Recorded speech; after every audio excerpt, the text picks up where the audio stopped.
स्वागत है ब्रेक के बाद। डीडी न्यूज पर आप देख रहे हैं इस वक्त, और अब हम बात करेंगे कि अमेरिका में फिर एक बार ट्रंप सरकार आ गए। वहां ट्रंप की जीत लगभग पक्की हो चुकी है।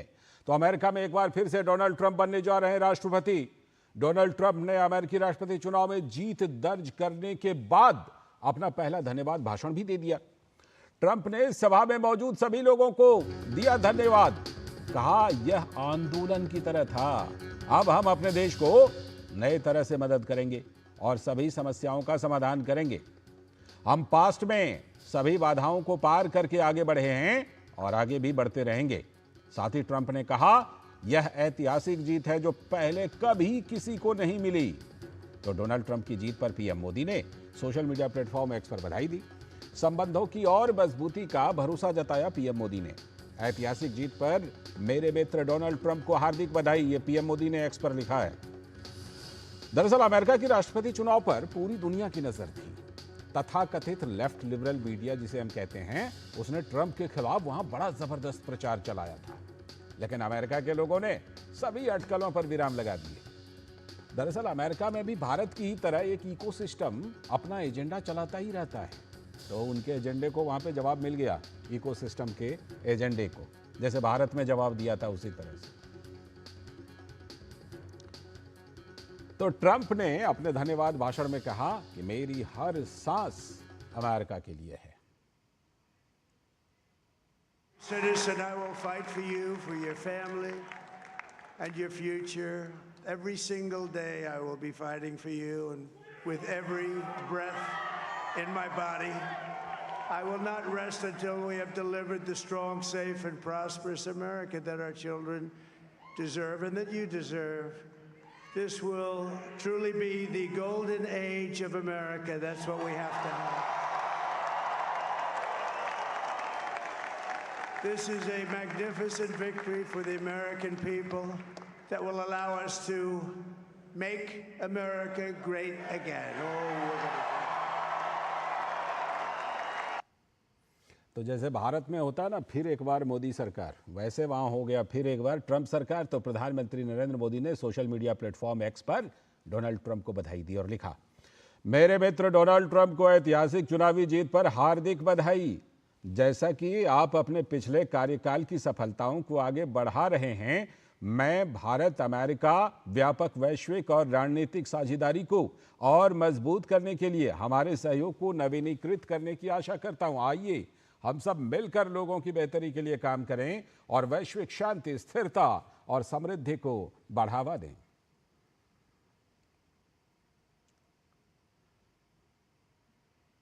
तो ट्रंप की जो जीत है, ट्रंप एक बार फिर से आ गए हैं, इसके क्या मायने हैं अमेरिका के लिए, दुनिया भर के लिए, भारत के लिए?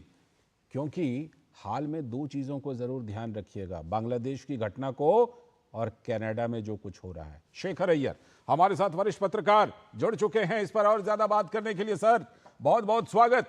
सबसे पहली बात, ट्रंप की जीत के क्या मायने हैं? क्योंकि वहां पर ऐसा लगता है कि इकोसिस्टम के तमाम कोशिश के बावजूद, तमाम प्रोपेगेंडा के बावजूद ट्रंप उभर करके आए हैं। अमेरिका के लोगों ने एक बार फिर से ट्रंप को चुन लिया। सर बिल्कुल लालचंद जी, अभी जो ताजा परिणाम जो आ रहा है उससे लग रहा है कि 50% से ज्यादा वोट ट्रंप को मिला है। पिछली बार से भी बड़ी जीत हो रही है।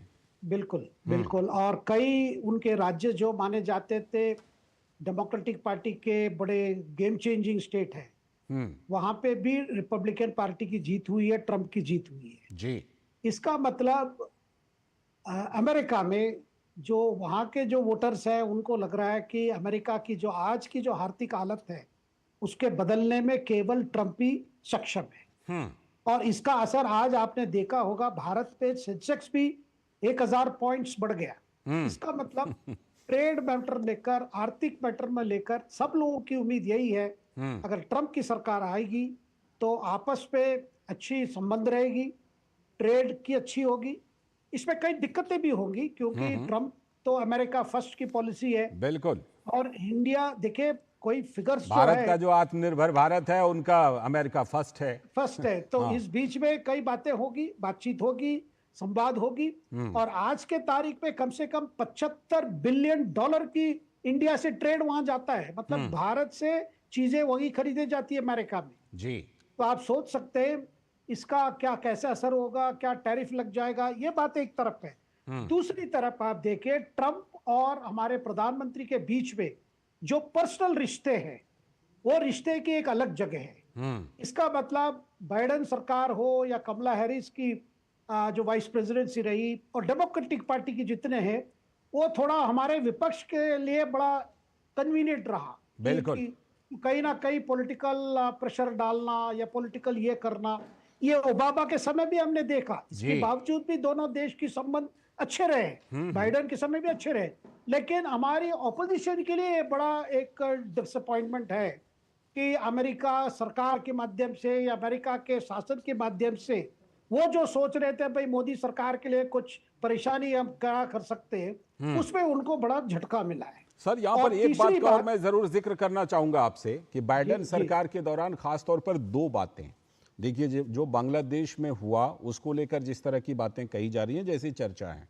और जो कनाडा में हो रहा है, वो दोनों चीजें भारत के लिहाज से अगर आप देखिए, अगर इसमें बाइडेन सरकार की जहां भी जितनी भी भूमिका है, तो उससे तो ये बिल्कुल साफ है कि कहीं ना कहीं ट्रंप का वहां पर आना भारत को इन सारे चीजों पर, जिसे कहते हैं भारत के साथ समीकरण को बदलेगा। इतना ही नहीं, जो खालिस्तानी आतंकवादी वहां पर अमेरिका की धरती पर, कनाडा की धरती पर जाकर जड़ें जमाए हुए हैं, इन दिनों ज्यादा हमलावर हो रहे हैं, उन सब चीजों पर भी ट्रंप के आने से असर पड़ सकता है। सर बिल्कुल, देखिए ट्रंप कभी कतई नहीं चाहेंगे कि अमेरिका के धरती से भारत विरोधी शक्ति वहां से भारत के खिलाफ, हमारे प्रधानमंत्री के खिलाफ कोई काम ना करे। और साथ में जो कनाडा के साथ जो हम देख रहे हैं, जिस तरह कनाडा सरकार भी जिसमें लगी हुई है, इसके कहीं ना कहीं एक संदेह रहा कि क्या अमेरिकन डीप स्टेट इसके पीछे है। बिल्कुल, मैं मानता हूं ट्रंप आने के बाद ये सारे चीजों पे एक रोक लग जाएगी और कनाडा पर भी असर पड़ेगा कि ये सब हटकंडे छोड़ो, ये सब नहीं चलेगा आगे। और दूसरी बात, यूक्रेन में आप देख लीजिए, ट्रंप पहले से क्या रहे कि यूक्रेन में युद्ध बंद करना है। ये सारा जो जड़ में जो प्रॉब्लम है यूक्रेन को लेकर, वो है नाटो को लेकर है कि नाटो एक्सपैंड करते करते जाके रशिया की चिंता हुई, जिसके वजह से युद्ध हुई। बिल्कुल। और भारत भी बार बार इन दोनों पुतिन से भी और जेलेंस्की से भी प्रधानमंत्री ने बातचीत मतलब कर आ रहे, मिले थे दोनों जगह, मतलब मॉस्को भी गए थे, कीव भी गए थे। तो वहां आप देखेंगे भारत की भूमिका बढ़ेगी ताकि वहां पे युद्ध रुक जाए।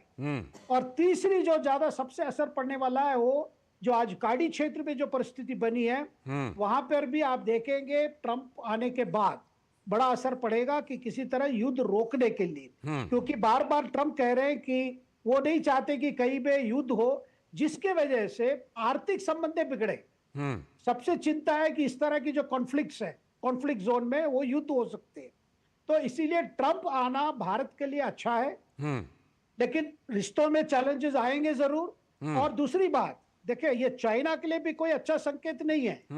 और ट्रंप पहले भी कह रहे थे कि भाई हमारी जो डिपेंडेंसी है चाइना पर, हमें उसको शिफ्ट करके इंडिया पर लाना चाहिए, यानी इंडिया की इंपॉर्टेंस बढ़ेगी जो ट्रंप सरकार की जो बिल्कुल। और आपने जो बात कही कि जाहिर सी बात है कि ट्रंप अमेरिका फर्स्ट का स्लोगन देते हैं, भारत में प्रधानमंत्री नरेंद्र मोदी आत्मनिर्भर भारत की बात करते हैं, लेकिन ये बात बिल्कुल सच है कि एक विन विन सिचुएशन निकाला जा सकता है। एक और चीज को जानने की दिलचस्पी निश्चित तौर पर दर्शकों को भी होगी कि रूस के साथ जो अमेरिका के संबंध, खासतौर पर रूस यूक्रेन के संघर्ष के दौरान रहे, जिस तरह रूस पर तमाम प्रतिबंध लगाए गए हैं, अब क्या ट्रंप के आने के बाद आप उसमें तत्काल कोई बदलाव देखते हैं निकट भविष्य में? नहीं, देखिए सैंक्शंस हटाने से पहले यूक्रेन युद्ध समाप्त करने के लिए बड़ी कोशिश की जाएगी, बड़े पहलू होंगे। देखिए रशिया का मूल ऑब्जेक्शन क्या है और यूक्रेन का रशिया के साथ जो विवाद वो क्या है जी। तो वो दोनों तरफ से मुझे लगता है कि ट्रंप कोशिश करेंगे कि वहां युद्ध समाप्त हो जाए और यूक्रेन के पुनर्निर्माण में, क्योंकि यूक्रेन को बहुत नुकसान हुआ है, और पुनर्निर्माण में फिर अमेरिका के कंपनीज लग जाएंगे रिकंस्ट्रक्शन में। वो भी ट्रंप का कल्पना में वो भी है कि भाई युद्ध रुक जाए, फिर दोबारा वहां पे यूक्रेन की दोबारा जो जो चीजें, फिर दोबारा सब जो चीजें रिकंस्ट्रक्शन होनी है, उसमें अमेरिका बिजनेस की भी बड़ी भूमिका रहेगी। इसीलिए आप देख रहे हैं, क्योंकि अभी जो क्या हो रहा था बाइडेन सरकार के समय में, अमेरिका यूक्रेन को युद्ध बेचते गए, जिसके जरिए चीजें वहां बिगड़ी। हम्म यूक्रेन के लोग सफर किए, हम्म लेकिन तो कोई हल तो बार बार भारत पे यही कह रहा था, भाई बिल्कुल युद्ध कोई सॉल्यूशन नहीं है आपके लिए। जी। तो मुझे लगता है यूक्रेन अगर युद्ध बन जाए तो सारा यूरोप में असर पड़ेगा। हम्म इसलिए आप आपने देखेंगे, ठीक है ये जो नाटो के जो चीफ हैं वो भी पहले ट्रंप को कंग्रेचुलेट किए, जब बिल्कुल अभी तक औपचारिक तौर पे कोई रिजल्ट नहीं आया है। जी। आपने थोड़ा सा जिक्र किया था डोनाल्ड ट्रंप और हमारे प्रधानमंत्री पीएम मोदी के बीच पर्सनल केमिस्ट्री का। जैसा हम याद है कि प्रधानमंत्री मोदी जब उस समय में गए थे तो हाउडी मोदी करके प्रोग्राम हुआ था, और डोनाल्ड ट्रंप जब यहाँ 2020 में आए थे तो बड़ा भव्य स्वागतम ट्रंप करके हुआ था।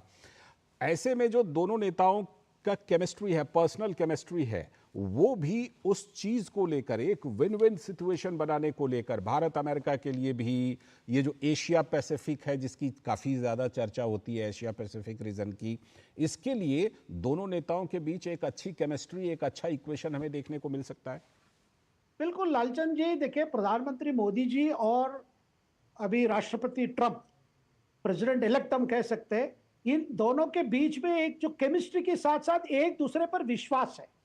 देखिए विश्वास बहुत बड़ी जरूरत है रिश्तों में, पर्सनल रिश्ते में जो विश्वास है वो दोनों राष्ट्र के बीच में वो रिश्ता बदलता है, अच्छे रिश्ते होते हैं। आपने देखा होगा अभी तक 3 बार प्रधानमंत्री मोदी जी और जब ट्रंप राष्ट्रपति 3 बार मिले थे। पहली बार जून 2017 में, उसके बाद जिसने आपने जिक्र किया जो सितंबर 2019 में जब हाउडी मोडी हुआ था टेक्सास में, ह्यूस्टन में जो हुआ था, उसके बाद जब वो दिल्ली आए थे फरवरी 2020 में जी। और 3 बार आप देखेंगे भारत को सुरक्षा को लेकर, भारत के विकास को लेकर ट्रंप का हमेशा यह था कि भारत और अमेरिका के बीच में कई ऐसे कॉमन चीजें हैं, कॉमन एजेंडा है, कॉमन गोल्स है और इसमें दोनों साथ दे सकते हैं, क्योंकि दोनों एक डेमोक्रेसी की है। लेकिन कुछ लोग अमेरिका में भी और भारत में भी ये सोच रहे थे कि किसी तरह अगर क्योंकि हम राजनीतिक तौर पर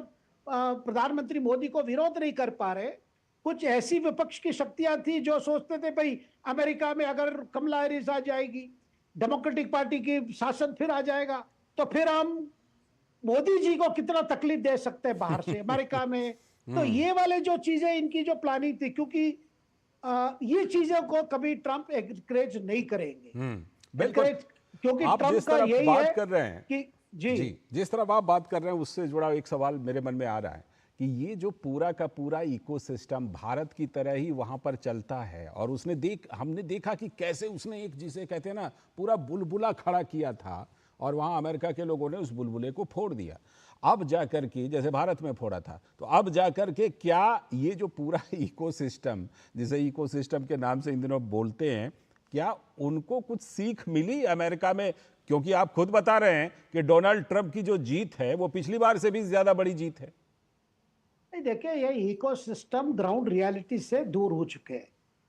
इकोसिस्टम यहां भी हमने देख लिया है और वहां भी इकोसिस्टम, जिस तरह कैंपेन जो ट्रंप के खिलाफ और कमला हैरिस के पक्ष में इकोसिस्टम ने जो छेड़ा, जिसकी वजह से कई वोटर्स ने जो पहले डेमोक्रेटिक पार्टी के सपोर्टर्स थे वो रिपब्लिकन पार्टी के सपोर्टर बन गए, क्योंकि बाइडेन कार्यकाल में अमेरिका कई मुद्दे पर, कई इश्यूज पर, आर्थिक स्थिति पर पीछे हट गई है, जिसको और उनकी जो खर्चा, जो ये युद्धों मतलब यूक्रेन खर्चे में इतना खर्चा हो रहा था और जो टैक्स दे रहे थे अमेरिका में वो उनको ज्यादा टैक्स, आप केवल भारतीय मूल के लोग ले लीजिए और पॉपुलेशन में वो केवल मेरे ख्याल वो तो 1-2% भी नहीं होंगे, लेकिन 6% टैक्स देते हैं वहां पे अमेरिका में जी। वो उनका कह रहा है भाई हम इतने टैक्स देते, सारा पैसा यूक्रेन में जा रहा है और यूक्रेन का युद्ध किसके लिए हो रहा है, क्यों हो रहा है? तो ये सारी चीजें की चेंज होगी। और दूसरी चीज आपने बांग्लादेश की जिक्र किया, बांग्लादेश हिंदुओं पे जो हमला हो रहा है, अत्याचार हो रहा है, उस पर पहली आवाज उठाया प्रेसिडेंट ट्रंप ने, किसी ने पहले नहीं उठाया। और ये भी महत्वपूर्ण बात है कि बाइडेन प्रशासन ने एक शब्द नहीं बोला इस पूरे मामले पर, हिंदुओं पर हुए अत्याचार पर। क्या हमारी विपक्ष के नेता कुछ बोले? वो भी तो नहीं बोले। देखिए जितने बांग्लादेश में जो हो रहा है और बांग्लादेश में जो परिवर्तन आया, उस परिवर्तन में किसका हाथ था, ये सवाल भी आ रहा है। भाई मोहम्मद यूनिस जैसे एक एडवाइजर बना के वहां पे कर दिया है। अब दूसरी बात है, बांग्लादेश में कई चीजें हो रही है अभी, वहां के पॉलिटिकल पार्टीज बीएनपी और जो यूनिस है अभी जो इंटरिम हेड है, उनके बीच में मतभेद शुरू हो गया है। वहां के दबाव बढ़ रहा है कि भाई जल्दी चुनाव कराओ, लेकिन यूनिस और उनके जो समर्थक है वो कह रहे हैं कि पहले कॉन्स्टिट्यूशन बदलेंगे। बिल्कुल। इसके पीछे कहीं ना कहीं अमेरिका का हाथ दिखाई दे रहा था। बिल्कुल। एक चुने हुए प्रधानमंत्री को जी बांग्लादेश से भागने की जो कोशिश, जो भगाने की जो षड्यंत्र रचा गया, उसमें क्या अमेरिका के इकोसिस्टम इन्वॉल्व था? ये सारे सवाल है। मुझे नहीं लगता सारे सवाल हैं, और आपने बिल्कुल सही कहा कि ट्रंप के आने का असर जो है ना, वो लगभग सब जगह दिखाई पड़ेगा। बांग्लादेश पर भी दिखाई पड़ेगा, मिडिल ईस्ट में भी दिखाई पड़ेगा, रूस यूक्रेन पर भी दिखाई पड़ेगा, कनाडा पर भी, और भारत और अमेरिका के रिश्ते पर भी। बहुत बहुत शुक्रिया सर जुड़ने के लिए और तमाम ये विश्लेषण करने के लिए। अभी वक्त है एक ब्रेक का, और जब ब्रेक के बाद लौटेंगे तो बात करेंगे कि एक बार फिर से जाति कार्ड जो बटोगे तो कटोगे वाला नारा इन दिनों है, तो उसको बिल्कुल बरक्स उसके मुकाबले लगता है एक बार फिर से जाति वाले कार्ड को आगे बढ़ा दिया गया। तेलंगाना में आज जाति गणना शुरू हो रही है, ये बात अलग है। कर्नाटक का आज तक सार्वजनिक किया नहीं, और महाराष्ट्र में भी गारंटी में जाति गणना को शामिल कर रहे हैं। तो इस पर आज खास चर्चा खास मेहमानों के साथ एक छोटे से ब्रेक के बाद।